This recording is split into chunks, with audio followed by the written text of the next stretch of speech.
Hey everyone, welcome to our first of our forever cinematic commentaries. This one on A Nightmare on Elm Street. I'm here, Nick Michalak, with my friend Steve. Hello. And still one of your favorite horror films, probably your favorite? This is my favorite horror film, yes. I've actually gone on record and said that this is my favorite film of any film. Like, number one. It's probably the film I've seen the most, and I don't know, it's one of those childhood memory things that just stuck with me. Okay. Well guys, we won't be showing any video with this track whatnot, so you have to sync this up with your own copy of the film. And if you want to do so, hit the timestamp to 0 and press play right now. So we're the original New Line logo, Yeah, before they the went to little- that really cool one with the film strip. Yeah, go with the little stroby thing and everything, which is kind of cool. And, we're recording this a little bit before the 32nd anniversary, or is it right? Yeah. This is kind of a cool anniversary project. Yeah. I believe November 2nd was the original premiere that they did in Hollywood, and then it went wide 1 week later on the 9th. Yeah. So November 9, officially 1984, was the day that Freddy got sprung on the world. Yeah, it was only like 165 theaters, which is, I mean, even today that's low, but I'm sure back in '84 that was still pretty modest. And it opened like number 10 at the box office because it had so few theaters and screens. Sure. Got beat up by Silent Night, Diddly Night, like number 8, and a whole bunch of other stuff. I didn't know that. Yeah. Is this not one of the coolest cold opens like in the history of film? Yeah, I mean, the workshop. You get a little pre-death Freddy. This is like the creation of the death device. And it's kind of interesting earlier on where they just kind of like picture box the whole thing. It's a lot smaller frame, then you can open up to this bigger thing, which gives it an interesting just juxtaposition, I guess. Right. And here we meet Tina. Yeah, Amanda Wyss. Our would-be heroine. She's a wonderful woman. I've met her several times. Sweet as can be. So we've got this ominous hallway, raining and fog and what's happening. Yeah. Introducing Johnny Depp. Look at that. Yeah, I mean that's just, it blows your mind watching this as his first film, and like Wes Craven, God bless his heart, he'll pass away and everything. But talked about just like how absolutely nervous Johnny was making this film, just trying to push himself to just be as good as he possibly could on his first film. Right. So, and you can tell that, when we get into the film that, perhaps it's not necessarily the greatest acting on his part, and he's gone on to prove himself to be quite an actor. Yeah. So, you can definitely tell it's his first film. I really love this whole boiler room vibe. Yeah. I think it's a really cool, just a setting that, was new. It hadn't really been, they'd not done too much. A little bit kind of like a modern Gothic, kind of like a more modernized version of like the big castle or the dungeon or whatnot. So it gives a little bit more industrial, contemporary feeling. And at this point, aside, if you haven't watched the trailer, like if you're brand new to this and you've seen this man building this device, and now you've seen like one close-up of his eye and somebody lurking in the background, it's already scary. Yeah. It's already, and here's the scraping of the knives, and now we now know like what she's running from, like obviously trotting from. and I was watching some of the documentaries before, and apparently they used location scouted a couple different locations that just looked too clean, too polished, whatnot. They really found something special with this actual setting. It wasn't as much of a set they put together. There's a lot of real locations, so they found something really just hit that mark of something really done, real grimy and dirty and everything. Yeah, it was actually, we can come back to this, it was filmed at the Lincoln Heights Jail in Los Angeles. In Los Angeles. Here she wakes up, and there's a key moment where we realize that what happens in the dream has now happened in real life. And the dismissive parents, basically saying, "You're just a kid, what do you know? Yeah, just get back to sleep." And it's always kind of like something they always like. A lot of horror films at the time really just try to tap into you had all these young people as the leads and everything, so there are always these people who don't have in the eyes of like all the adults or whatnot, don't really have the credibility to believe them, to kind of give them the benefit of the doubt or whatnot. It's always these people who kind of like a little bit more exaggerated type of people, a lot more angsty people who you kind of let them, like I said, exaggerate themselves a bit, so they don't really.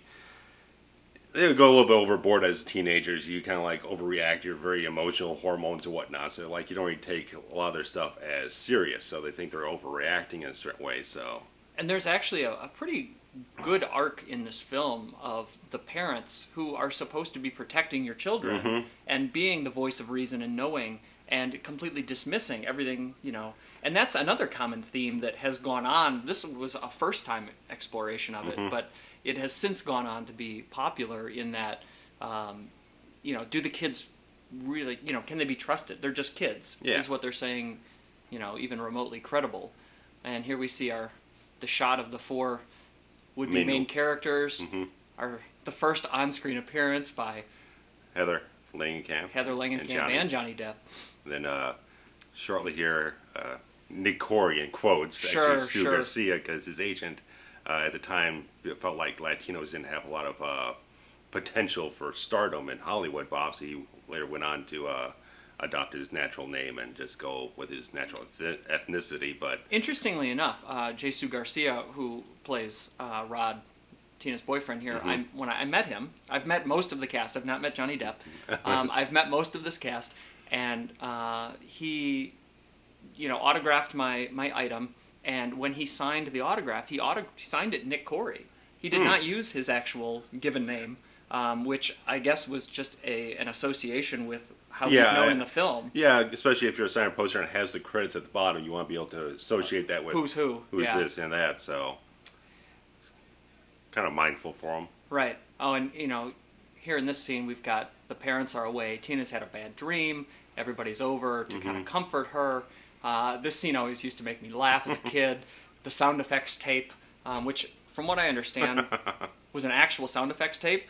Like, it wasn't something that was edited together. They just found this tape of sound effects, I guess, and put it on there. And, you know, this scene coming up where she's unable to stop, like this was kind of a real thing. They couldn't figure it out. So this is organic laughter.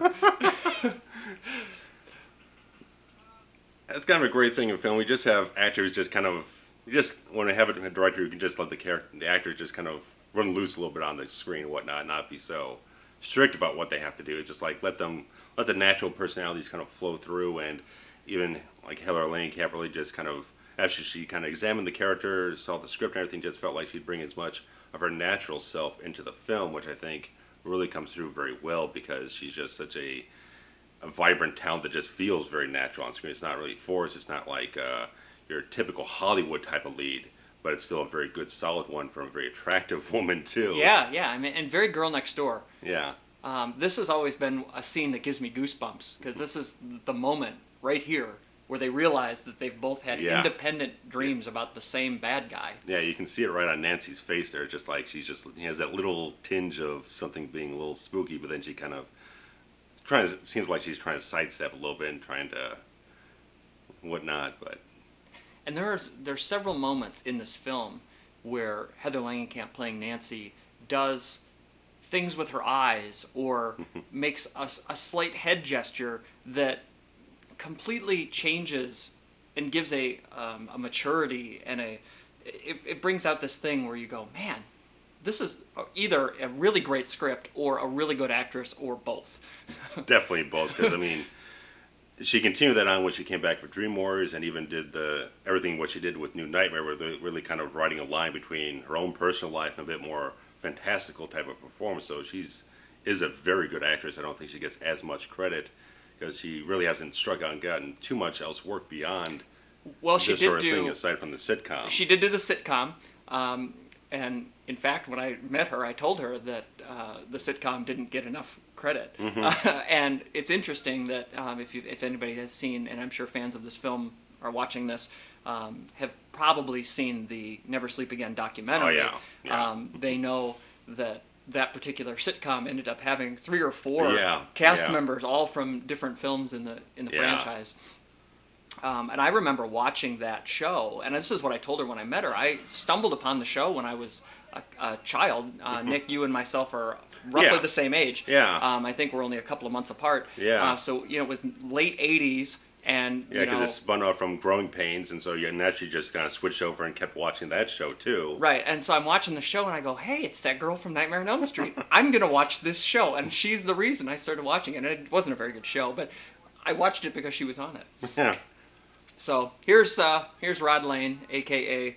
Jesus Garcia, a.k.a. Nick Corri, the bad boy, boyfriend.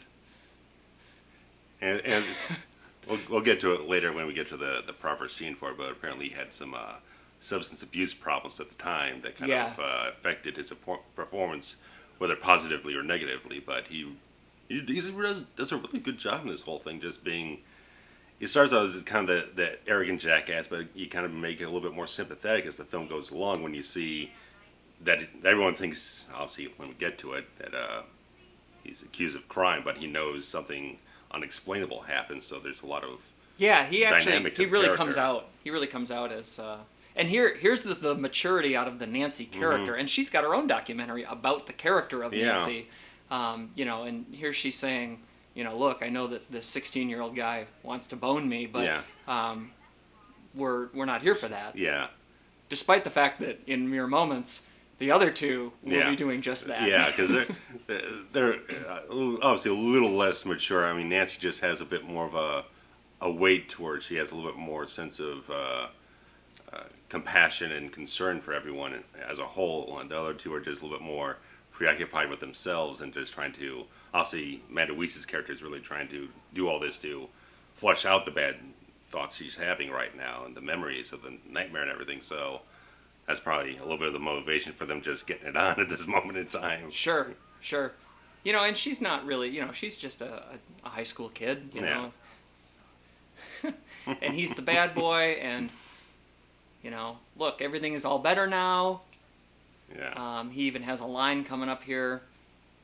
That says no more fights, so apparently, you know, they've had a rocky relationship, and sex is a way to fix it, I guess. So definitely the immature way of doing things. But, sure. Well, I mean, if it gets you by. have you ever really noticed the amount of underage coitus that has happened in films, like horror films? Like, these kids are supposed to be 16. Yeah. And so now we've not only seen the two 16-year-olds making love, which I'm not saying that they don't in life, because I guarantee you they do. I just think it's interesting that in horror films, sex is such a giant, almost a precursor to murder. Yeah, I mean, that's something that's been discussed a lot over the time. I mean, especially like Friday the 13th films have been like the big proponent of that. Well, the basis, even the Halloween, the basis of that whole film is that the boy died because two kids were doing it. Exactly. So I mean, it's a theme that, whether intentionally or not, just kind of started permeating the whole thing, because even though the films were typically rated R, they were very much attracting the teenage crowd to be the people who really made the money for these films. Right. And so that's how they kind of drove the demographic, the appeal for the whole film, to having a lot of these teenage kids doing a lot of stuff that all these teenagers in high school would really like to be doing, but then showing them getting slaughtered like pigs. Right. So maybe there's an ulterior motive there. Like, hey, come see the movie. We'll lure you in, and oh look, you can bone, but then you might get murdered. So just in case you were thinking about doing that when you got home, maybe don't. And don't try running away. Don't try starting your car. It's not going to work. You're just going to be dead.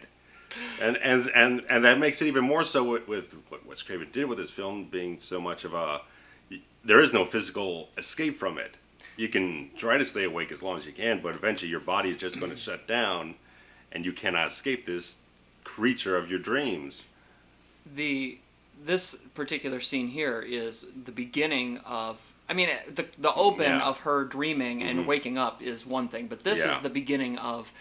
Do I know? I don't know as a viewer. Yeah. What I'm watching is a dream, or is it not a dream? But then you get... Perhaps she woke up, and then you see this, and you go... This fantastic effect, which is just the simplest damn thing in the world, just a wall of latex, and you just have Robert Englund just lean into it. Right through, There it is. Look at that. one of the most iconic pieces of imagery Yeah, I mean, of the film. And again, it's a simple thing of just a latex wall and just the right lighting, and it works so well. And avoid mentioning the remake, but they tried to do the same thing with more complicated high-end effects and just did not have the same effect. I thought we were going to get out of this without talking about the remake. So one time I'm bringing it up, and that's it. Okay, then I'll save my opinion of that because yeah, it was as a whole. Moving on. 2 hours on its own. I'd like to remind you this is my favorite movie, and so yes. that kind of okay. Let's forget we'll about let that. Okay, so she, I guess at this point now with the, Freddy leaning through the wall. You're definitely getting a sense of surrealism. Right, we know that maybe film. things aren't right. Maybe this is a dream. We're not real sure. But it's not like the film takes a visual or stylistic change. It all feels very similar to everything you've seen throughout the whole film. So it's not like it suddenly changes gears and everything looks different in a certain way. It looks intentionally dreamlike. No, it this could still absolutely looks very be natural. Absolutely be, current, middle of the night California. Yeah.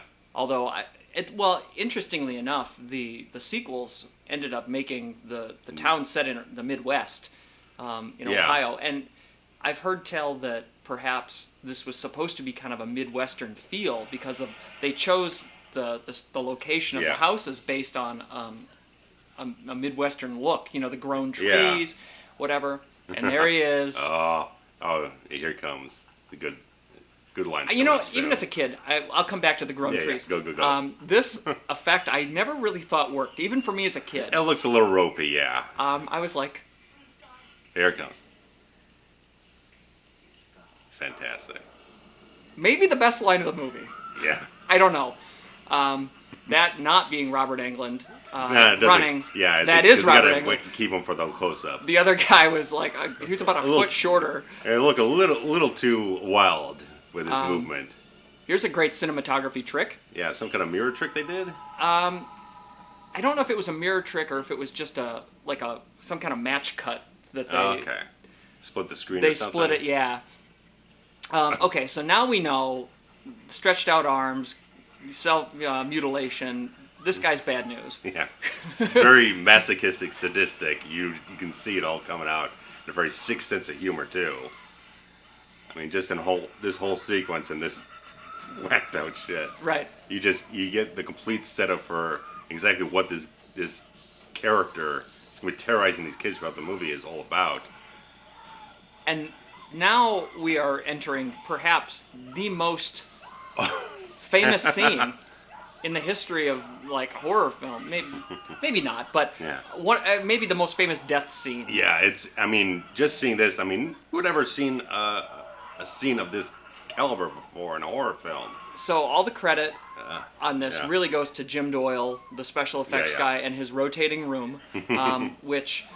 I'm sure fans of this film have heard tell the stories of the rotating room, and at this point she's actually on the floor of the room and the camera's upside down. She was having some kind of sense of vertigo doing it too. I think the cinematographer Jacques, he had to kind of calm her down and just kind of. I believe it was Wes Craven that stuck his head through the window. Oh, it was one of the two. And had to calm her down. So here, she's been murdered in her sleep.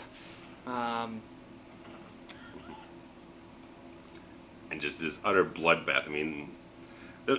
The film isn't always so known for its gore, so much known for its atmosphere and suspense, but it's got a shit ton of gore. This particular, really when you break it down, there's only 3 or 4 death scenes in this film. Yeah, but they're all fantastically imaginative, and now we got the fucking man, John Saxon here. He is so cool. He and Johnny Depp are the two actors of this film that I have not met. That I'm dying to meet John Saxon before he passes away. I know he's really old now. Mm-hmm. He still does the occasional convention scene. I've actually also heard that Johnny Depp doesn't like to sign Nightmare stuff. I don't know if it's he doesn't want to be associated with it, or if he thinks he's better than it.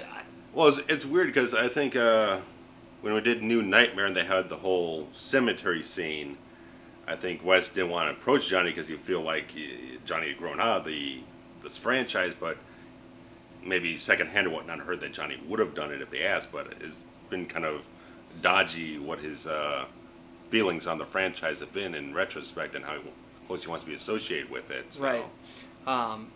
Speaking of grown out of it or above it, here we have John Saxon and Ronee Blakley, who were at the time the two most well-known actors in this film. I mean, John Saxon worked with Bruce Lee for crying out loud. I mean, right? He guy's worked with amazing actors over the years. I think he was in a John Wayne film at some point. He's like his resume was ridiculous. Ronee Blakley nominated for an Oscar Shit. At some point in the 70s. So, here's these two giant names, and if you recall from the open, John Saxon gets first billing in this film. Yeah, I wouldn't doubt it. Because he's the only name that we have. Here we've got the parents trying to understand exactly what was going on. And I can't even imagine as a high schooler being in a room or in a house where a friend of mine dies. Yeah. And now that I'm old enough to have children, even though I don't have children, I can't fathom, somebody of my child's age. How would I counsel that type of atmosphere? But again, the parents know best, and are you going to school? I think you should stay home. I think don't drink coffee. I think you should. And she's got the bottle of vodka. Yeah, that's exactly what I was going to get to. It's like. She is an alcoholic, and it's very subtle as it builds through the film. Then you just see her completely smashed near the end of the whole thing. But there's just this undercurrent with her character through the whole film. There is something a little more unsettling with what she knows and how she feels about all this stuff and how she deals with it. Because aside from that one scene in the scene we just passed in the police station, her parents are never together. Right. They don't seem to live in the same house. Broken home. Yeah, but it's never explicitly said, oh, my parents are separated or they're being divorced. It's just very subtle how they present that in the film. They don't bludgeon over the head. It's just that little bit of conflict when they meet in the police station, and then you just never really see him again. He's never in the house, and she's just kind of overprotective of her. And what a great, just a subtlety to have him be a cop. The ultimate protector. Yeah, and also it's like, that's a continuation from what he did in Black Christmas a decade ago. Sure. Where he's also police lieutenant, handling a whole situation, and it's a wink and a nod almost. Yeah, it's a very level performance, very equal quality performance, a decade apart, and that's another one of the films I absolutely love, and just seeing him in that, he's always got such a great sense of gravity to him. Yeah. He just projects something very strong on screen every time you see him. He has a great presence, and just like you see this guy, he just exudes confidence, and just like he's perfect to play a police cop. Obstruction of justice.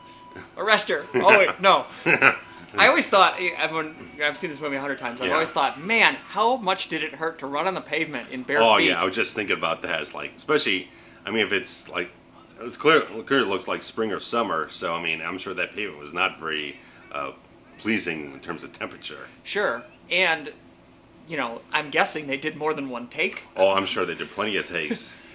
Because I was watching something and they forgot what film it was lately, but they put tape on the bottom of the feet of an actress when she was running across the pavement or whatnot. I don't remember what the heck it was. There's Lynn Shay. Yeah. Sister of Bob Shay. Bob Shay, the created New Line Cinema, basically. And the guy who it was a great thing having Bob Shay as a part of the Hollywood community for so long, being a guy who could champion projects that no other studio would, like Nightmare on Elm Street, even Lord of the Rings. Lord of the Rings is, yeah. No one really was giving these projects the time of day, and then he really could see a lot of potential because he was someone who wasn't in it to be just a money man. He was in it for entertainment purposes, to champion some art and get behind some good filmmakers, and just like Bob Shay now, he's still involved with New Line Cinema, but it's been absorbed by Warner Brothers, so it's a big conglomerate. So he's not like the independent champion it used to be, but he's still a guy who deserves a lot of credit for building genres and franchises out of nothing. And really, I mean, it all began with him taking a chance on this script by Wes Craven that had been kind of laying around for a couple years. And, he, everybody... Wes Craven presented the script to other studios, and they said, well, this isn't scary because it's a dream, and you know it's a dream. And so, as we see Tina's body bag dripping in the hallway. But when if he had shopped it around with like concept art like George Lucas did for Star Wars, it would have helped to visualize all these creepy things he had in mind. But if you're just reading the script, maybe some people with not as much imagination don't see the potential of it. And but I mean, like, because Wes Craven came up under Sean Cunningham, doing a lot of other stuff, and he was very much a champion on it. He even did some second unit shooting on the film to keep it moving forward, keep it on schedule, and they were always so close to having no money left to keep the film going. What another great visual. And just like, as all simple stuff, there are some complicated effects in the film, but a lot of the stuff they just try to do with as much simple practicality as possible. And just seeing the simple thing like the blood on the floor and the body bag and just this shit too. Hall guard. Do Hall guards, did they actually wear name badges that said Hall guard? I don't remember that. I don't remember ever encountering like a Hall guard, a Hall monitor or whatnot when I was in high school. That was some scary shit when I was a kid. Oh yeah. Right there, only because I think they put Englund's voice over the top of her. That scared me. No students allowed. So us in the filmmaking world go, oh look, somebody in the back painted a sign and just slapped it up on the wall. Exactly. Because this is an actual school. Oh yeah. I mean, they didn't, aside from that big 360-degree rig for that room and whatnot, I don't think they had a lot of money to build the set. Right. They just had and there's the no students allowed sign. This is actually a closet, like a janitor's closet or something that they painted. They stuck the sign in to make it look like she's come around the corner. And there's a payphone apparently in the basement of this whatever. So okay, now we're clear that this is no longer the school. We're in the dream world. Things have shape shifted. We're back in the boiler room, which I'll go back to the beginning. It's actually the Lincoln Heights jail in California, and multiple times people have tried to go in and do, to see it. Yeah. Because I believe it's still, I don't know if it's still there if they've torn it down, but it was condemned for years and years. It had like asbestos or something. Yeah, because Wes Craven said like a year after they shot the film, they had to clear out asbestos and everything, and then just crazy. My cinematic hero, Robert Englund. And it's interesting that with the sequels, they did kind of tweak his image. That has a little different in the sequels. The sweater has stripes on the sleeves where he doesn't have it here, so it's kind of interesting how they kind of tweaked it as it went along. I actually just bought a sweater. I had my choice of original with no stripes on the sleeves or stripes on the sleeves. I went with the original. But yeah, he is... And he's just relishing every second of it, too. I mean, and at this point, he's like a goofy comedic actor, right? Yeah. He was on that show V. Yeah. And thanks to David Miller and putting this makeup on. Yeah. Who had just come off a Thriller, doing Michael Jackson's Thriller, which was colossal success and everything. Right. Also kind of known as the greatest of all time. Yeah. And this is the first time that we learn his name, I believe, in the film. Even though it's interesting that this film credits him as Fred Krueger instead of Freddy, which everyone else does, but he obviously refers to himself as Freddy, just kind of willy-nilly here and whatnot. But well, I mean... But she does, when she sees the tag in the hat later, it says Fred. Sure, Freddy, and so I feel like, kind of an interesting for some thing. reason, I've always associated Fred Krueger as the human, real-life guy, child murderer, AK/molester, maybe? Yeah. Which was never really discussed. Yeah, because there was some other thing going on in the media about some teachers or whatnot molesting children at the school and whatnot, so they really kind of... They downplayed it. They had to downplay it and kind of make it a little bit more subtext or something like that. Sure, in the film. but I mean, I think I've always understood him to have been a molester / murderer. Yeah. It was never really a doubt in my mind. Not that I'm condoning it. I'm just. Oh yeah, because I mean, I just feel like you. that's what it was. Especially when you watch the prologue on Freddy versus Jason, that's a lot more implied in that little scene where they kind of show Freddy before it's burning. Here's another. What happens in your dream happens in yeah. real life. It's on the wrong part of her arm. I've always been bothered by that. But anyway, so I've always associated Fred as the mortal person, and Freddy as the boogeyman. Yeah. So here's another great scene out of Heather Langenkamp coming up. You just see the emotion in both her eyes. It just really penetrates and everything. And coming up here in a second is a moment that I've always just loved. And it's not even really a pivotal moment in anything. But he asks her, do you think I did it? Because at this point, other than the audience... Yeah.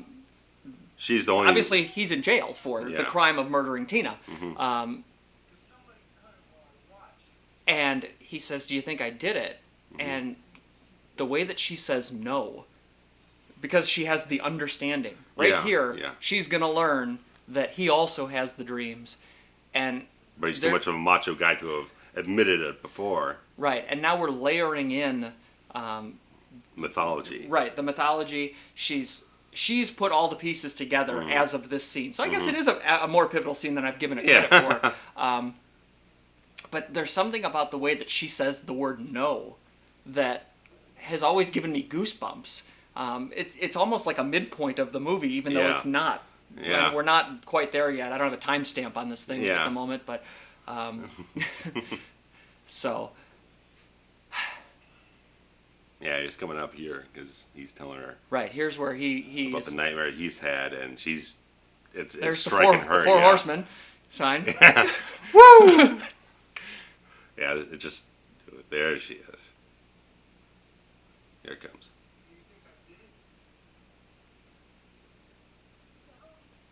Yeah, she's terrified in that moment. Yes. Because she realizes exactly what the hell's going on here. This movie for her, life for her is different from this moment going forward. Yeah. Just look at the emotion on his face.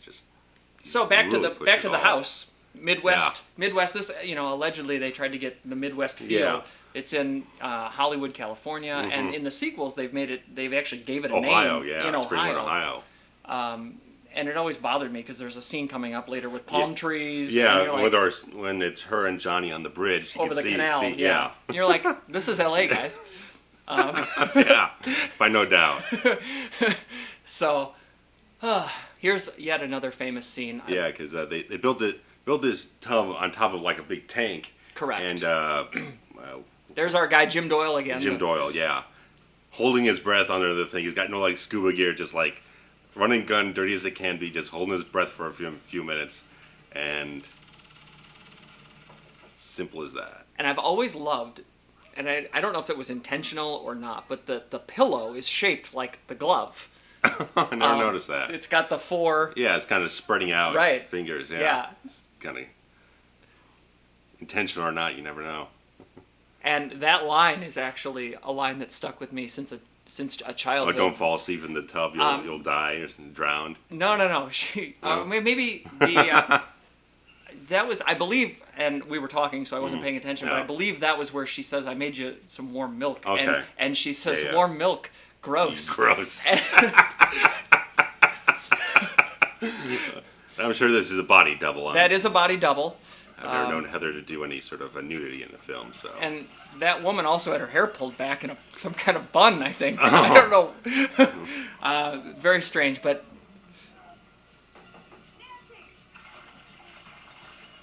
I mean, what a fantastic image. Yeah. Everybody's been in a bathtub. Mm-hmm. Everybody knows that a bathtub isn't deep. Yeah. Everybody knows you can't put a coat hanger through the door. Maybe you could in 84. I don't know. It's a little suspension of disbelief. I mean, we've got enough fantastical elements. I don't think a whole lot of people would laser focus on or picking the lock on the door. Oh, here comes the warm milk, I think. No, I think it was. Was she it in the before? tub. Yeah. Because she had it in her hand. Uh,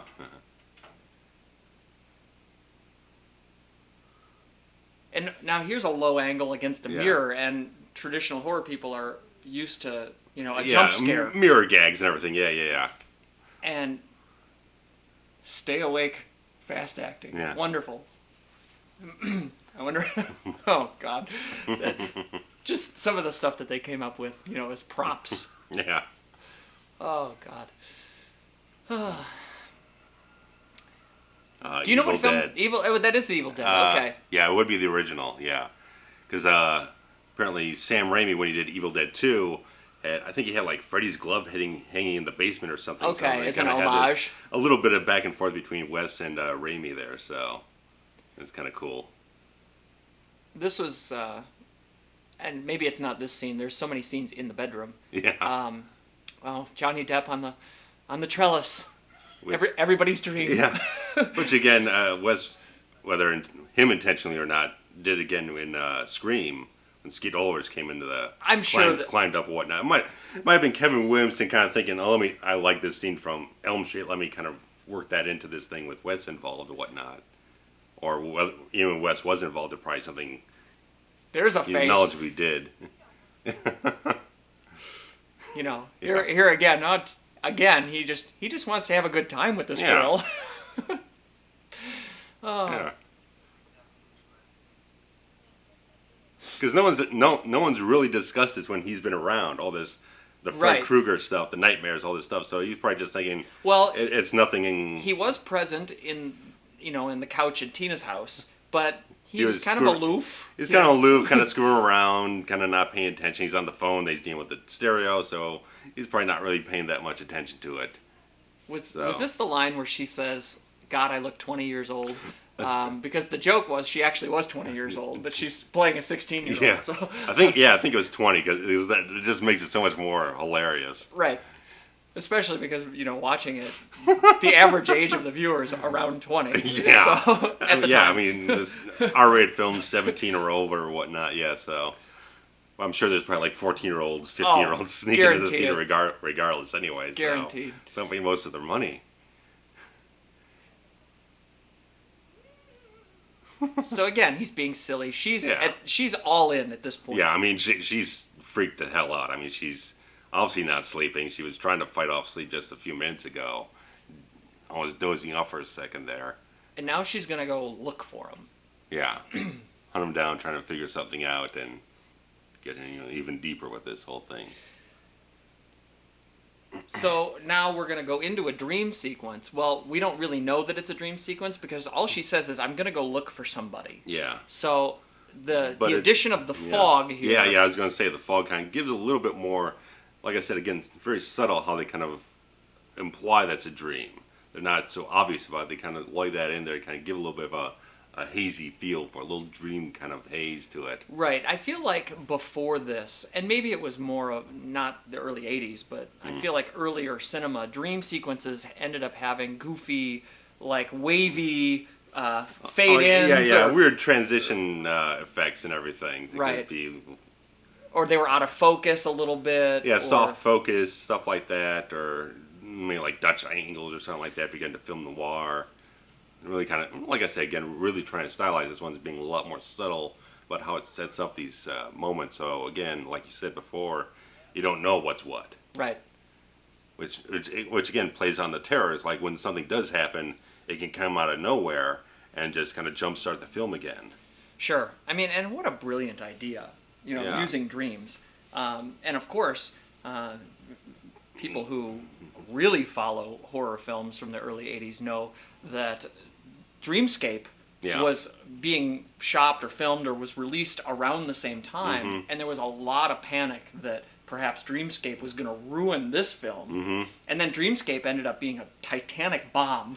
And it didn't turn out the way that the screenwriter wanted at all, and it kind of moves into the thing with him being hired for another project off of that film, which the guy didn't like how it turned out anyway. But here again, we've got the fog. I think at this point, any film yeah, viewer you kind of knows. you get the sense because you're building up a little more suspense and atmosphere. It's getting a little deeper. Again, a lot more haze is being pumped into the film, so you're getting the idea. Yeah, this is definitely a dream sequence again. And it's interesting how all the ideas really kind of came to Wes. How he read the articles about the Asian kid who kind of had these weird nightmares, and he was terrified to go to sleep, and his parents tried to give him these sleeping pills to ease him, and then when he finally did eventually doze off one night, he died. And he had the coffee pot and all this other stuff trying to keep himself awake. So it's like all these, obviously in real life, very tragic type of stuff, but just fueled Wes's imagination. And the one guy he saw out his window as a kid, just I freaked love the that shit out story. of him. I love the story, and I imagine that most people know. But in the event that they don't, young Wes Craven, under the age of 10, I don't know the exact age, 6, 7, somewhere around there, looks out his window. Creepy, scary guy, old man is standing with a hat out on the window and looks up at him. And he gets ridiculously afraid and crouches down, and he stays down, for what he feels like is forever. Yeah. And then he gets up and peeks back out the window, and there's the old man still standing there staring at him. How scary. Like, I'm getting scared thinking about it. Freaks out. I mean, imagine it's like 11 o'clock, midnight, and it's even if you watch a film like this, like when I first watched this, I mean, I'm sitting alone, it's late at night, it's all dark in the house, and it's like, this thing creeps the crap out of me, and then you're afraid to kind of like look out the front door or whatnot, think there's going to be some dude standing out there. Especially, here he just jumped out of the bushes. Yeah. And we kind of glazed over the death of... the Bisquick shit, which was Bob Shaye's idea, and they actually made him direct this scene because... I don't think they made him. I think he forced himself. One way or another, it's kind of back and forth about whether Wes because I think Bob was kind of minding the budget or whatnot, but Shaye really wanted to get this idea in there because it was his own, so they kind of pushed him to kind of be more involved with the scene. Great line. There you go. That is some scary, scary business. Yeah. And they don't linger on it, just like they don't set up so much. They just it's just cut to it and it happens. You don't let it sit there and like you see it coming, just like it literally jumps out at you from nowhere. And I feel like jump scares in this film are so much different than the ones we get today. In today's films. Because there are a lot of them that don't do them very well are a lot cheaper. They're doing it because they think that's the only way to create terror.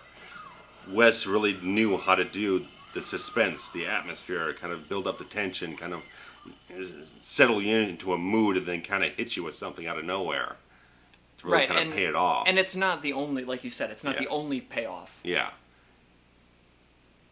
Yeah, things hit at different levels at different times, and then it is great too. And dumb Glen, he doesn't know. He doesn't know what the fuck's going on. What did I do wrong? And now he's terrified. Yeah. At first he thinks, she's being crazy or whatnot. She's going a little wacky whatnot. I'll just stay here and make her feel better, but not really do anything about it. Oh. The stumble. Here again. Oh, maybe she's a little intoxicated. Yeah, that's one thing. She's a little bit. She's been... In her cups, just a little. She's a little wobbly. Yeah. So, now on this scene, she opens back up. The window that she closed is now open, and there's a feather, which means, obviously, she's dreaming again. Mm-hmm.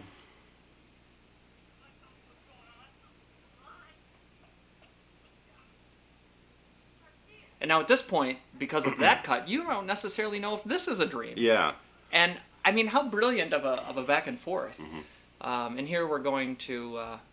Yeah, because this is what I was getting to earlier with Garcia's substance abuse at the time, that he was really, really knocked out on stuff this time, and he felt it really affected his performance in a certain way, whether it was negative or positive. I'm not sure how he felt about it, but he was almost like completely knocked out on drugs. Yeah. at this point in time doing this scene. But apparently he's been sober almost ever since, so he's been clean and everything, so that's fantastic for him. At this point, I don't believe there's been any interaction between the parents and Nancy that hasn't been a I'm trying to protect you from something scene. Like, there isn't any casual BS. Yeah. Like a scene for the sake of a conversation Yeah, scene. sitting down at a dinner table talking random nonsense, Right. small talk crap. It's all very purposeful interactions with the characters to drive forward the story and the characters and the concepts involved, and also sort of kind of laying a little bit of that groundwork that we're going to get to later when they start talking about what the origin of Freddy and everything, and how they were very much responsible for everything happening. I always felt kind of let down by this death as a child. It's not gory, that's the thing. Yeah, there's not a lot of visceral quality to it. It's a lot more just kind of... Well, it's also... the instrumentation of death is not the glove. Yeah, that too. But I think it's kind of designed as sort of a race against time. It's like, can they get there soon enough before he hangs to death? Sure. So. Well, and it moves along the narrative of, well, maybe he hung himself because he was guilty. Exactly. There's not another questionable death here. It's like... Right. He it killed her, and then he killed himself. At this point, as far as John Saxon's concerned, Nick Corri, has killed two people. One of them being Tina, himself. and one himself. Yeah. Who is the real villain in this film? And that adds more intelligence to Freddy, that he's not just concerned about his own dream world. He's aware of everything else that's going on beyond that in terms of how people are investigating him, how they're looking at what he's doing, and trying to keep it as contained as possible, so he's going to have all these other ancillary people getting in the way of his revenge, which is technically what this whole thing is. Sure. Is Freddy getting his revenge. Not to be confused with Freddy's Revenge, Freddy's which is Revenge, part 2. which is odd because he's not really getting revenge against anyone in the sequel because That's true. he hasn't encountered any of these people before. What is he getting revenge for? But this is all very his intention to get back at all the people who murdered him in their vigilante justice, however just you want to call it or whatnot. But I always the graveyard scene there really didn't add anything. palm trees, There's palm trees. Yep. more palm trees. All kinds of palm trees. This is California, folks. Yes. Make no mistake. Took us 40 minutes to get there, but there they are. This was actually the very first day of filming. Oh, cool. The graveyard side scene. So I just think, because I don't think she had a lot of experience, and I think about, having to do this scene kind of with everybody, and then with these two heavyweights. But when you cut back to Heather here, they passed the close-up, but you could see they did a little makeup underneath her eyes, a little purplish. Oh, okay. A little subtle type of thing, just so you see that, again, she's depriving herself of sleep so much that it's starting to show through. And I found it interesting that they showed Rod's funeral scene. We didn't see Tina's. Yeah, that's unusual. Which kind of makes me question, was that scene necessary? Other than to set up this scene. Yeah.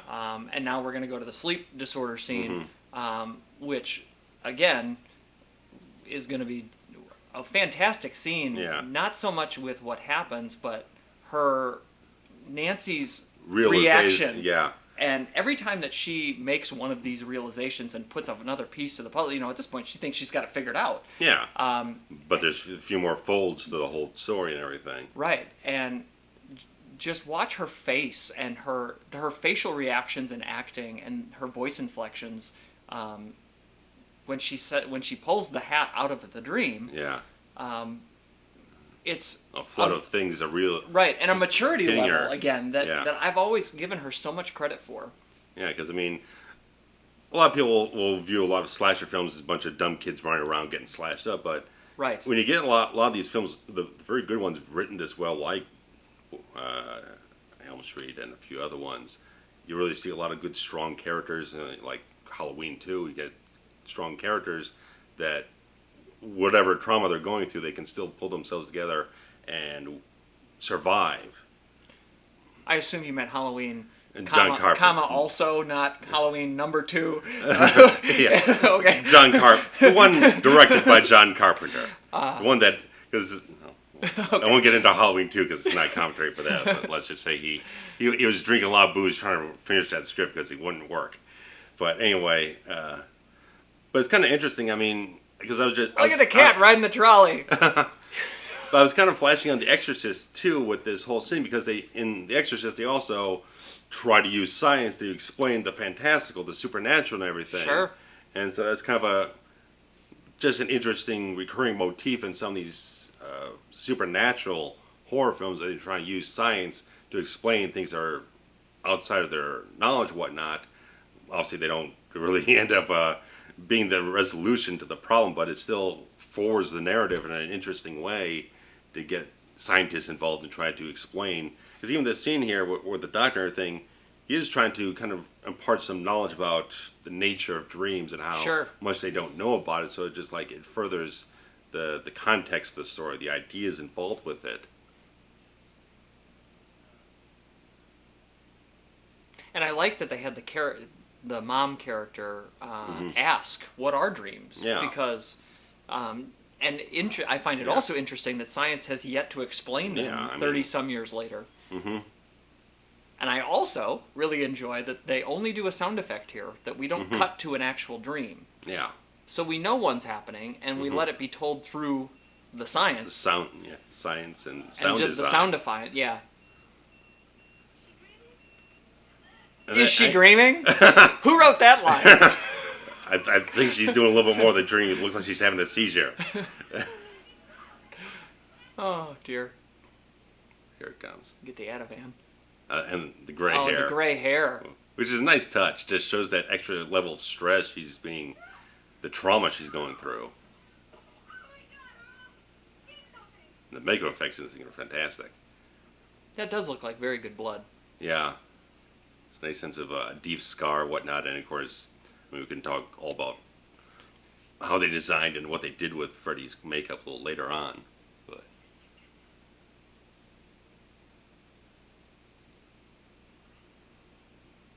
that moment of realization right there. Uh-oh. And now she also had the moment. Yeah. Yeah. And there's something that she's startled the shit about there, too. I love that house. And again, it's interesting in the sequels, the front door's not red. They changed the color. Correct. It's only blue in the first film. And coming up with the rotary phone. The liquor scene here. I love this. This scene in the kitchen is ultimately, and it's been discussed multiple times here about, she's obviously hiding her past with the alcohol. Yeah. She's hiding her past from her daughter. And this is kind of the scene where the daughter becomes the parent. Yeah. Because the mother hasn't taken responsibility for any damn thing, really. She's done this horrible thing, and whether she's realizing what's going on in depth, whatnot, she's still haunted by what she did. And I get it. You know, if I murdered somebody, I don't know if I'd go burned a guy alive, telling my kids about it.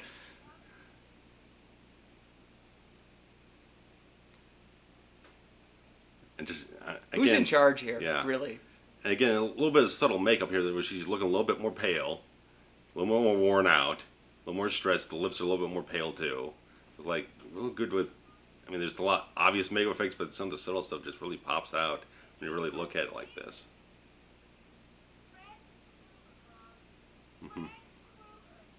Yeah, probably by this point she's seen the hat and knows exactly what the hell's going on. That's why she's delving into the booze even more. I mean, her body language, Ronee Blakley's body language, she was gripping herself and almost twitching.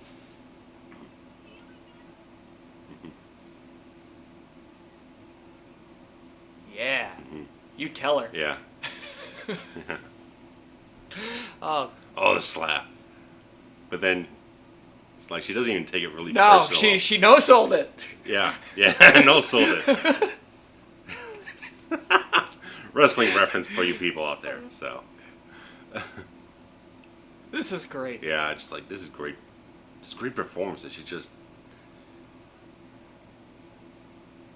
You knew about it. Yeah. She's realizing everything is like, she's. Almost like pitying her in a certain way. Is this the midpoint of the film? Do we have? I think so. Do we have a timestamp? It's about 55 minutes in. Okay, so a little bit past. Yeah. But yeah, we've just passed by like the moment where Nancy says, "You should just get nice and loaded to deal with this whole thing," and just like sticking it to her even more. And palm tree we're in sighting Venice. number 3. This is Venice, California. Smacking in the face with that palm tree right there. How can you not tell that? I don't see any around here in Chicago. or Ohio. I've yeah. not seen. Yeah. And at this point, like they never gave the town a name.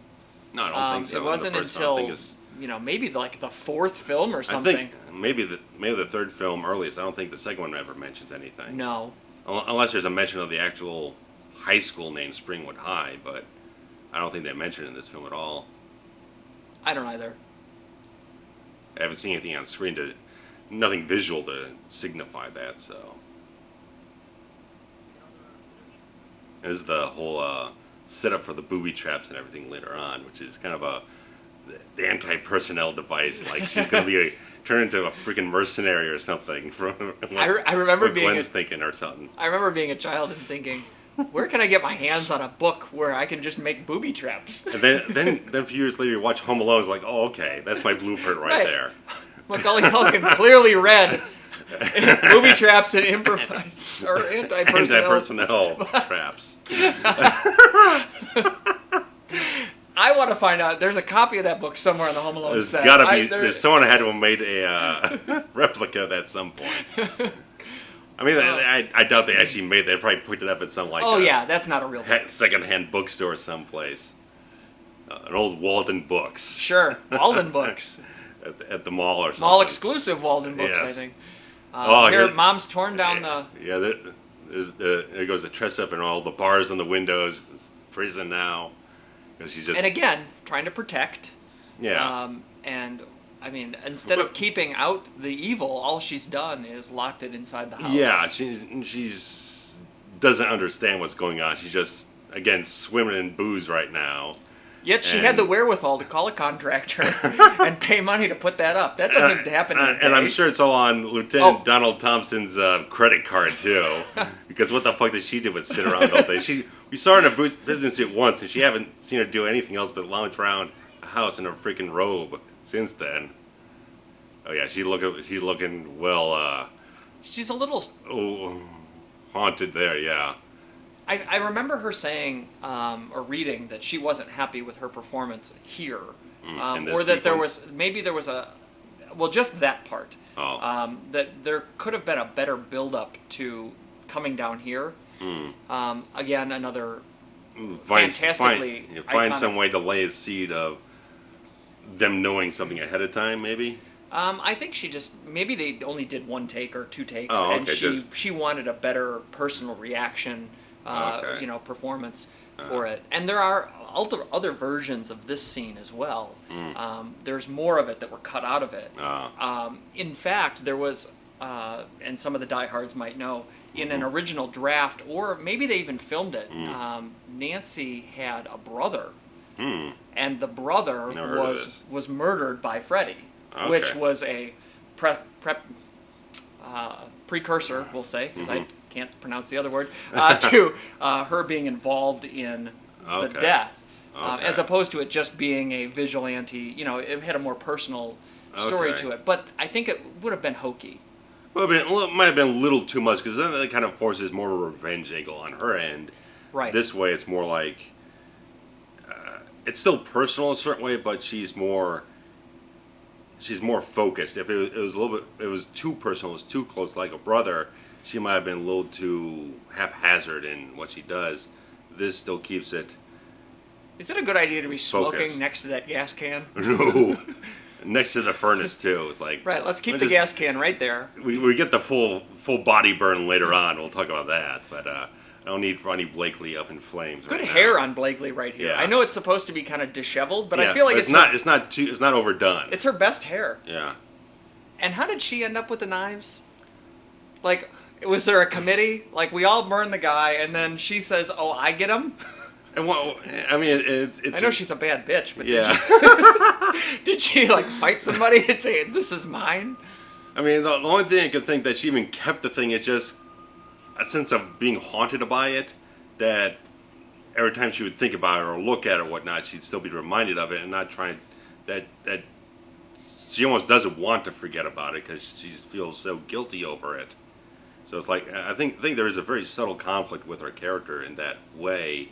That She's holding on to she it. holds on to this piece of a terrible memory that she has of this child killer / potential molester, and that she and a whole bunch of other people burned him alive. So it's like her conscience is this artifact that she has from this horrible person that they killed. So that it kind of keeps that conscience of Right. what she did.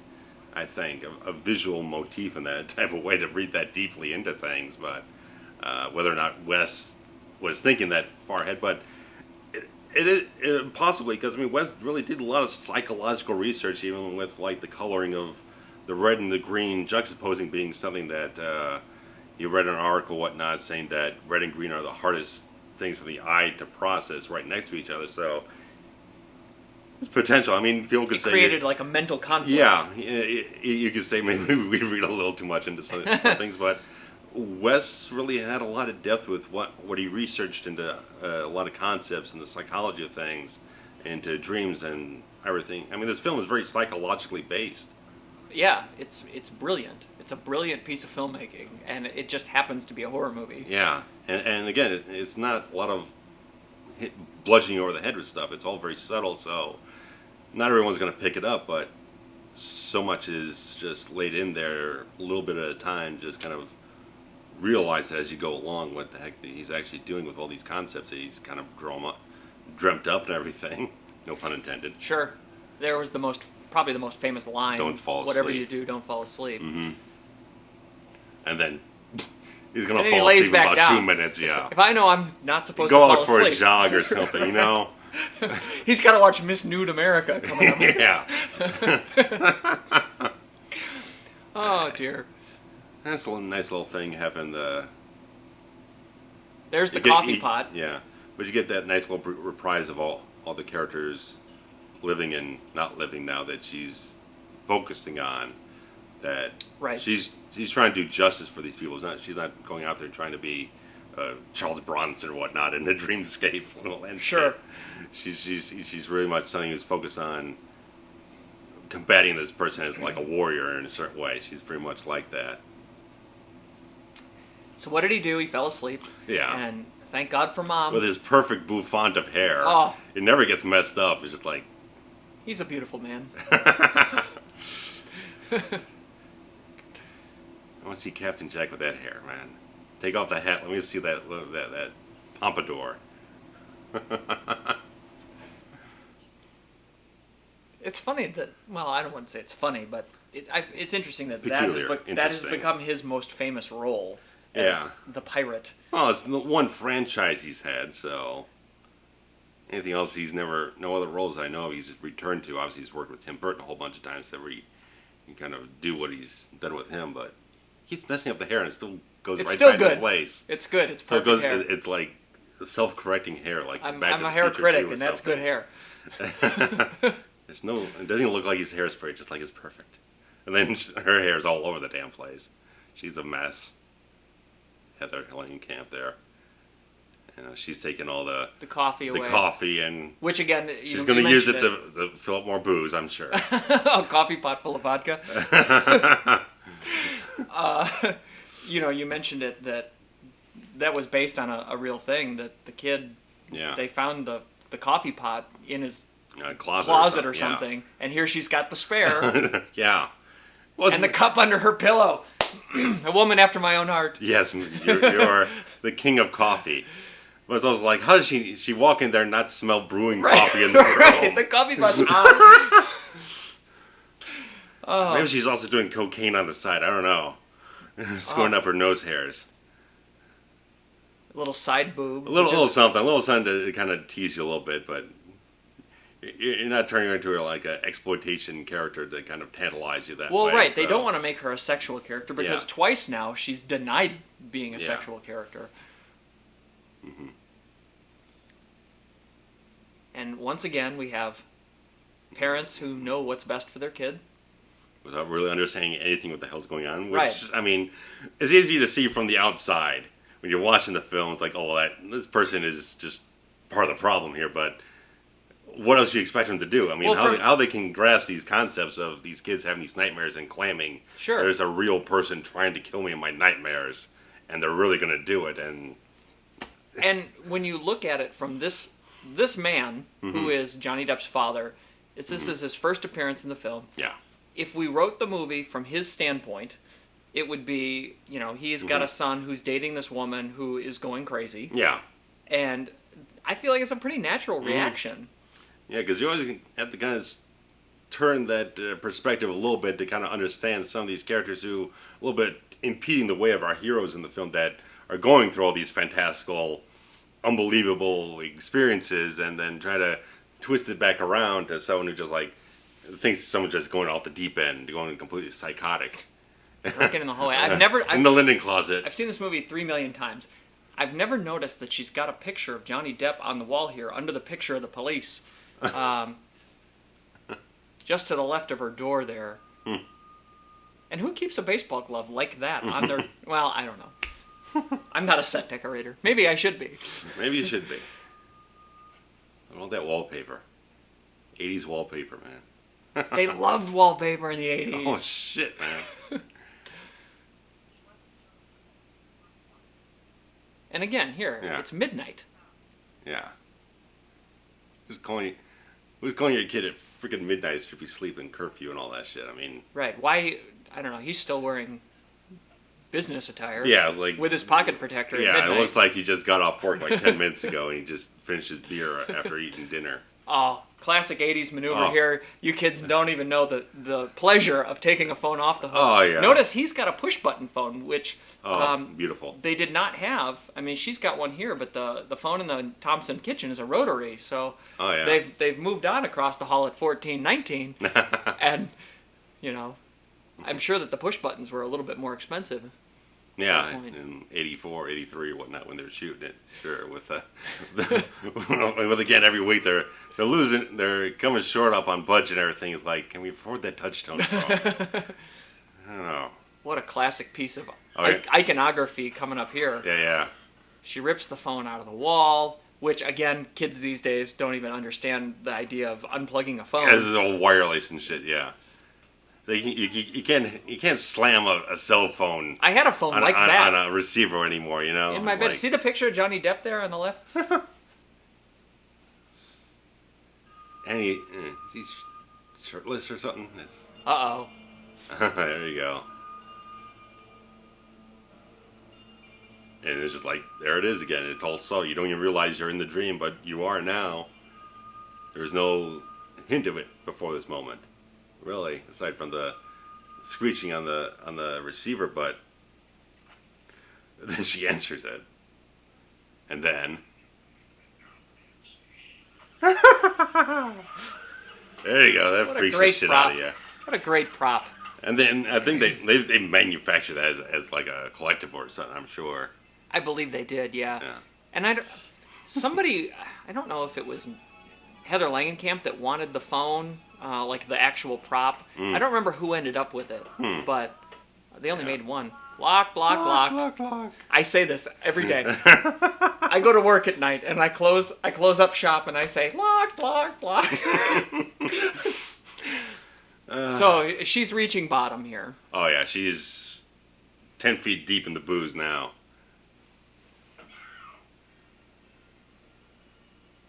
He's got the label maker with his name. Glen Lance on the headphones. Like someone's going to come to my house, want to steal stuff. It's like, these are Glen's. I can't take these. Look at all that. And here comes the geyser of blood. So once again, they built this bedroom in the rotating room, the same rotating room from the Tina death scene. They dropped a TV on him, which actually happened. And here comes the gallons and gallons of blood. So obviously the room is upside down, the blood is pouring, and famously, the weight of the water, which doesn't actually really Yeah. look like blood. It Yeah. looks a lot like water. Spun the room around. After it's short-circuited the damn light and I electrocuted the guy dumping the water. Yes. Colored his blood into the room. So all of that water rolling on the ceiling. The thing is flipping and turning, cables are flying all over the place, there's sparks flying. Right. I'd love to have behind-the-scenes footage of this shit. And it turned out to be like the most beautiful effect. Yeah. By accident. Yeah. And there was supposed to be a tag to the whole thing where they raise Johnny back up and he kind of like keels over into the bed all covered with blood, but Wes kind of felt like the scene is ended. We've gotten the point. We don't need an extra bit here. The run out next another 30 seconds of scene. You get the idea. Sure. He's fucking dead. We just dumped Right. 20 gallons of blood all over the screen. You get the idea. And it's a great little bit here with John Saxon again. He's just like, every beat in this film, you definitely get that, even though he's the one not there in the house with her, he's the one that seems like he cares the most about her. Sure. That he always gets it. I mean, just from the first moment back in that the police station and everything, he comes up to her, how you feeling, baby? Just kind of comforting her. It's like all these moments, he's not physically there for her, but every moment he can be there. He wants to make sure that make sure that she feels comforted by his presence, and that's just such And a great thing scene with by his her acting looking out the window. That little wave and Yeah. And here we go. And this moment is like she's reaching out to him, knowing that her mother's as useless to her as anything else in the universe. And you can again read a little bit into that subtext that probably the whole thing that happened with Freddy Krueger, burning him alive and everything, probably split this marriage apart at some point. It could have. That her guilt and his. Well, he's a police officer. Yeah, and it's weird. It's like, I mean, I think they allude more to in Dream Warriors, but they don't so much imply so much that he was directly involved with that incident. Right, so right. I don't know if maybe she was involved with it and he wasn't. She did say a bunch of us parents. She didn't Yeah. say your father and me. Yeah, because he's not riddled with any kind of guilt. But he also seems like totally straight and narrow cop that would do everything completely by the book, completely just, completely even. He doesn't seem like a guy who would go out there and burn a guy alive Right. because justice failed. Right. So it's something that's very subtle and everything. And apparently, when John Saxon went into the whole film, because I'm staring at his hair right now, he brought a couple toupees Yeah. with him to Wes. Like, do you like this one's a little bit more fuller, or maybe this one? It really does look like a toupee. And watching in HD here and everything, yeah, it kind of comes out a little bit more like that. Yeah. Especially in the close-ups. Us in, the late 80s on our rented VHS, Yeah, we who couldn't could tell. tell shit, yeah. Here come the booby traps and Yeah. anti-personnel devices. Yes, indeed. It's kind of interesting, too. I mean, it's almost like novel. It's almost novel concept. Someone could see it as kind of quaint, but it's also kind of very ingenuity with the character that, again, she realized from the hat she can pull him into the real world, and she's also making all these preemptive plans to battle with him on her own turf in a certain way. Instead Sure. of trying to beat him in his own realm where he has all this supernatural power, she's figuring out a way to do something against him in her own realm, which she has more of a level playing field. So And this was really the only spot in the script that I really thought it wasn't it good. could not convey as well as it possibly could on the written word as it would in execution, possibly. Yeah, especially because they only, in the story, she's doing this in approximately 10 minutes time. Yeah. Which Yeah. I feel like there would have been some sort of pre-prepping, or, like if she'd already made the light bulb. Yeah, because, I mean, there's got to be a whole bunch of stuff she has around the house. Because, I mean, we saw it with the book earlier, but we never saw her, like, go to the hardware store and grab a whole bunch of shit, like an arming up scene or whatnot from Commando or something. But, cutting a few corners there with the storytelling, maybe, but it still works. If you spend too much time on it, then you're probably setting up other things that you can spend time on elsewhere that are more important to the storyline, because And really, here's Yeah. the final moment between the characters, yeah.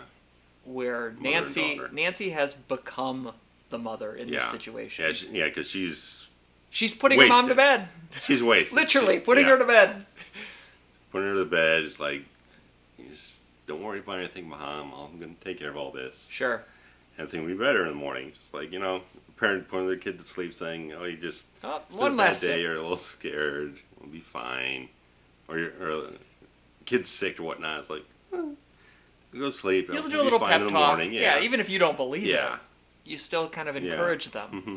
And he's, again, a little bit of the subtle makeup. She's looking a little sweaty, a little glazed over, whatnot. But then Heather's looking a little bit more pale still.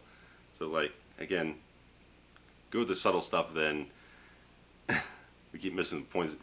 I mean, we haven't seen Freddy in a while in the film too.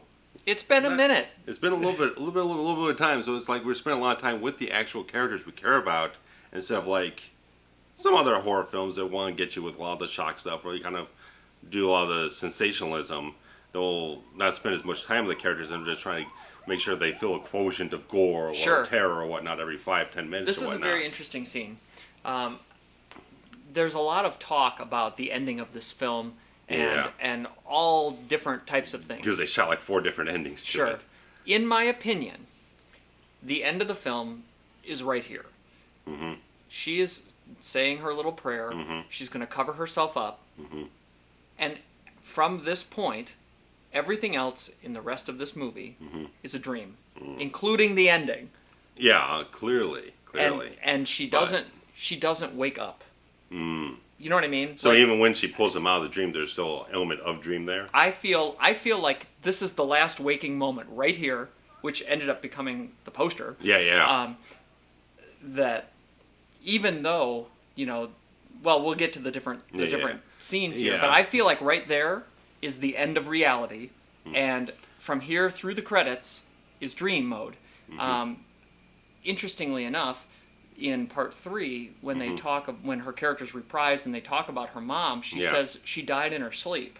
Yeah. Which I don't know if meant her sleep or maybe she meant her own sleep because she dies during this dream. Yeah. Well, I figure. Well, you can think that. I mean, she's so loaded up with the booze, she's gonna pass out eventually anyway. And if all this stuff is happening, that's happening at the same time this is happening. It's entirely possible that Freddy gets her at the same time. We've predicated that what happens in the dream happens in real life, and in this next 5 minutes, Marge Thompson dies. Yeah. Which should then happen in real life. Exactly. And because I asserted that the movie ends without us seeing Nancy wake up, that means that anything, her story could be whatever.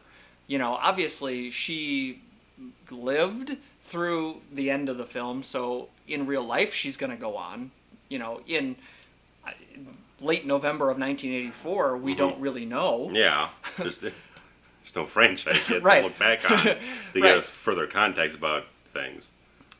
But so really talk about the cinematography of this film too, because I think it's really fantastic. Because again, you think a lot of low-budget films, they're probably going to be fairly point and shoot. They're not going to have a lot of resources to really make the film look spectacular. But Jacques Haken, he really did a fantastic job. I mean, there's been moments in this thing where they do really cool rack focuses to really kind of just punctuate a moment, or especially here in the boiler room where they use a lot of gels or whatnot to really kind of give it more of that spooky mood and everything. I think he does a really fantastic job, and he shot the second film too, and a couple other really good films as well. So he's a highly great cinematographer in my opinion.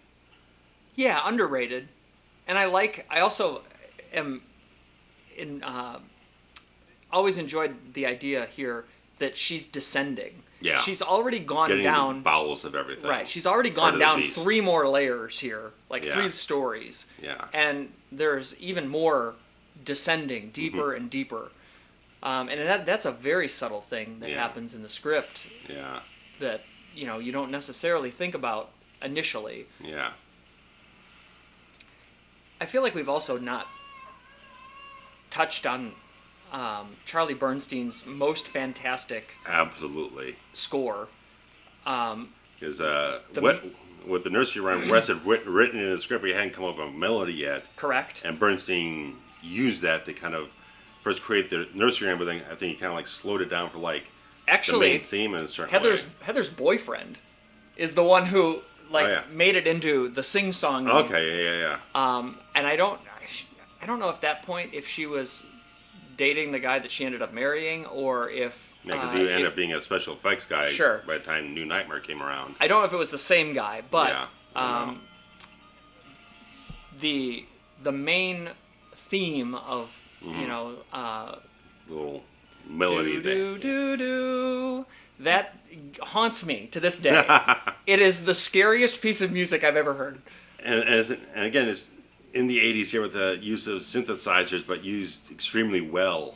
Because you had a lot of guys like Tangerine Dream and Jan Hammer and everything doing that, but using it for a horror film is just so effective.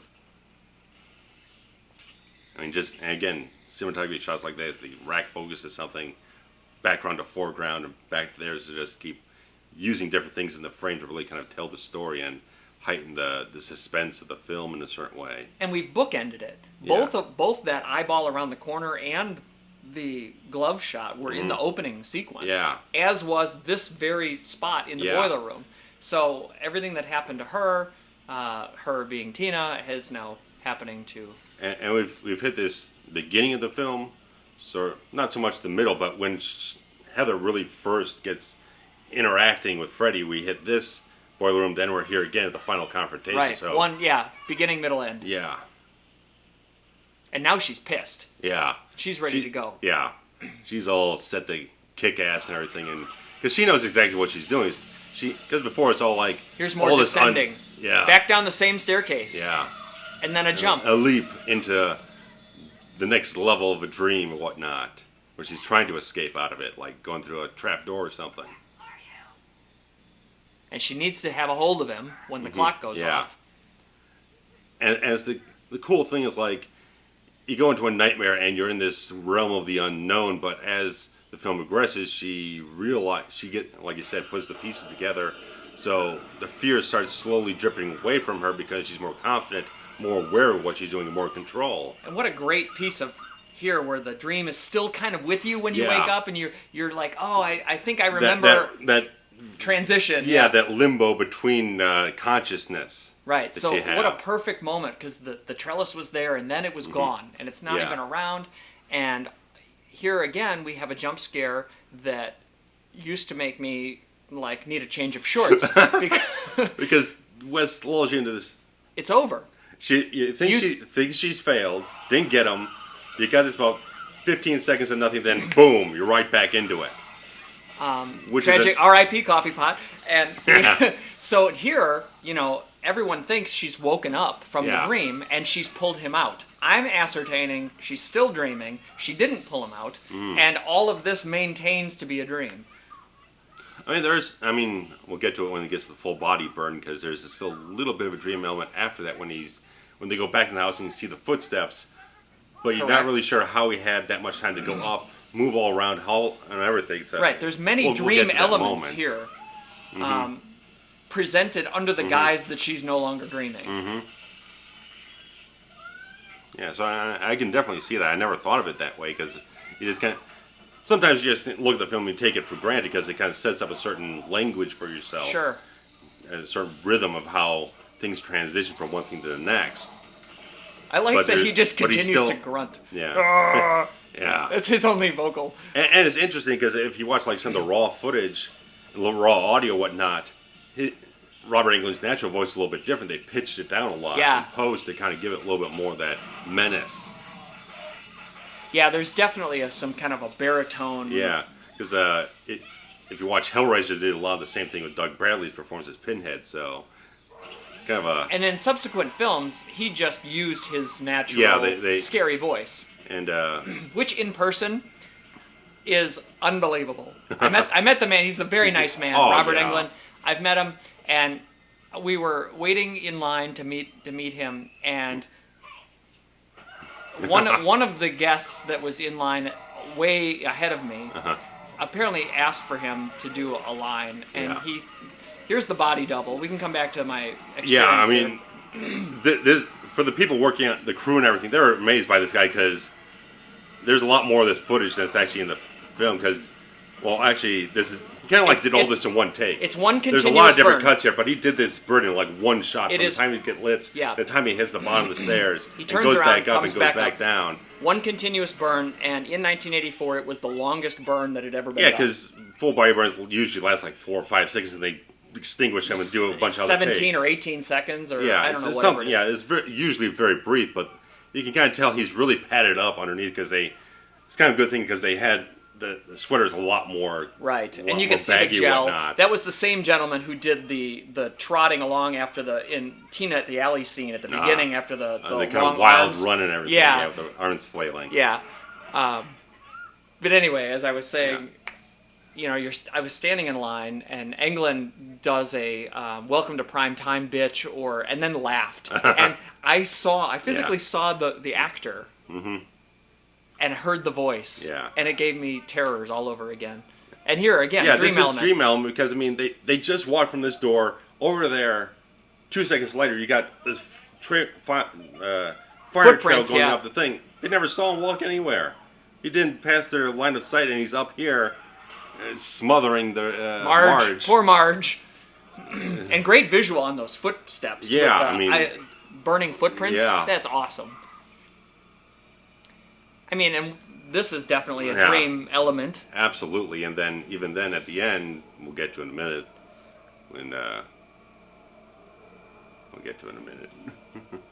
But I mean, I never really understood the sinking into the bed.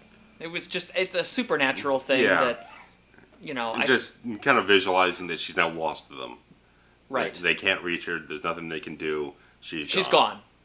But again, it's a dream. Yeah. So or in theory, which anything and everything can happen. Mm-hmm. And once again, we have the embrace that it's over.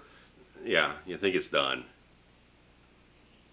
And again, you get that nice sense of compassion from the Donald Thompson character that, again, regardless of anything that's going on, this guy's always there for his daughter, even though there's a lot of other things going on with him personally, with his ex-wife or separated wife, whatever it is. He cares so much about his daughter that he's always there for no matter what, and it's just he didn't react very well to her death. I mean, no, it was kind of a no-sell on his part. Yeah. And here's the big, I'm turning my back on the evil, which was a line from the bridge scene that Johnny Depp gave to her. And apparently Robert Englund kind of views Freddy as like a manifestation of fear, that your fear empowers him so much that it requires overcoming fear to defeat him. That's exactly what she says here, that she's not afraid of him anymore. I take away all your power. I take back everything I ever gave you. Yeah. What a great line. It's too late, I know the secret now. This is just a dream. Again, just shows such an intelligent character that, again, it's just how Wes Craven writes so many of his very good characters. They put a lot of intelligence, a lot of maturity into something like this to have them figure this out. They don't just stumble into, like, I got lucky stabbing someone or chopping their head off or something like that, or shooting them with a gun. It's psychologically based, and it requires a very intelligent hero to drive the film forward to its conclusion. And also, she wasn't just a lucky girl who happened to survive the onslaught. Yeah, she didn't just happen to last longest. She was smart enough an active participant. Yeah, she didn't give in to everything. She used her intelligence to move herself through the whole situation. Be smart enough to put the pieces together and figure out these little things. Some of it by happenstance, by pulling the hat out of the dream, but she was able to use enough of that wherewithal to put all the ideas together to get through it. And again, we have the fog in the background, so that we know this part's a dream based on our previous experiences. Yeah. And it just seems so jarring because it just went from this dark scene and now everything's bright and here are characters almost idyllic, but you don't understand exactly how that can be. And like, did we just jump back in time? Right. It doesn't make any sense. And again, they shot like 4 different endings to this thing because, like, Wes Craven and Bob Shea, Agree. Yeah. Wes felt like Bob wanted to have some kind of like stinger at the end, but I think Bob Shea really just kind of wanted to have something that just had a punch at the end of it. Just Sure. had something that didn't leave him with kind of a light feeling. They wanted to have a bit of a heavier tone at the end of the whole thing. Which you can kind of One of the understand in a certain scenes. way.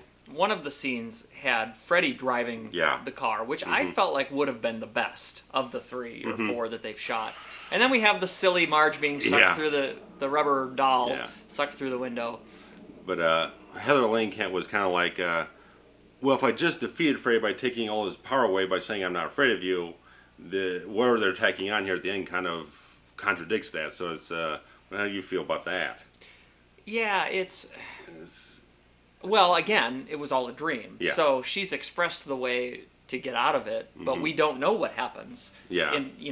Based on my... We don't know exactly all the set rules of how that reality functions from just as first film. Obviously, these later films would have their own retroactive rules of how things functioned. And again, when you get into sequels and they start trying to explain backstory and, retroactively retcon everything. Yeah, piecing puzzles together, based on previous information. It gets very convoluted and everything. Right. It's hard to draw a straight line anymore, and which is why I feel like this is such a great standalone film.